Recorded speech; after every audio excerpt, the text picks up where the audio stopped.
waa am na laaj bu dikk di mottali ci laaj boobu muy laaj ndax ku mel ne mooy biir moomu dañ koy limaale ci philosophe yi nga xam ne ab philosophe rek lay doon wala day nekk ñu ko xam ne ab suuf yi lay doon. day mel ni Cheikh Mouhidine Ibn Arabi day mel ni moom buñ koy wax dañuy wax ni ab suufi yu la ab philosophe la suufi yu la philosophe la léegi Sëriñ Sam Mbaye ku ko fonk la waaye lim koy fonk nag maanaam am na ñoo xam ne nu mu ko fonk rek weddee nañu ko ndax ku mel ni Ibn Taymiyya day wax ni Mouhidine Ibn Arabi damaa jàppoon ni dañoo ëpp tawhid ba dama ko mas a gëm comme ni ko ñëpp gëmee daan yet ay cëram waaye nee na damaa dem ba am lu ma leer ci ne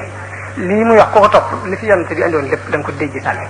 moo tax ma wedde ko loolu la Ibn Taymiyya wax ci Mouhidine Ibn Arabi ci biir loolu dégg naa Sëriñ Sam Mbaye ndax moom léppam ci xam-xam la ko tegoon bu leer nii teg ko woon ci ay farfarloo li muy gëm-gëm Cheikh Mouhidine Ibn Arabi dégg naa ko mu wax ni Ibn Taymiyya mi dàqoon a critiqué mësul la critiqué Abdul Xaadir Jilaani mësul la critiqué Abul Hasan Ash-Shaadili mësul la critiqué Al-Haaris Al-Muhaasibi daal ni ñam gënoon a critiqué mooy ku mel ni Mouhidine Ibn Arabi ak Ash-Shabli ak Ibn Sab'in ak ñu demee ni ñoom te ñooñu la mu leen critiqué seen expérience bopp la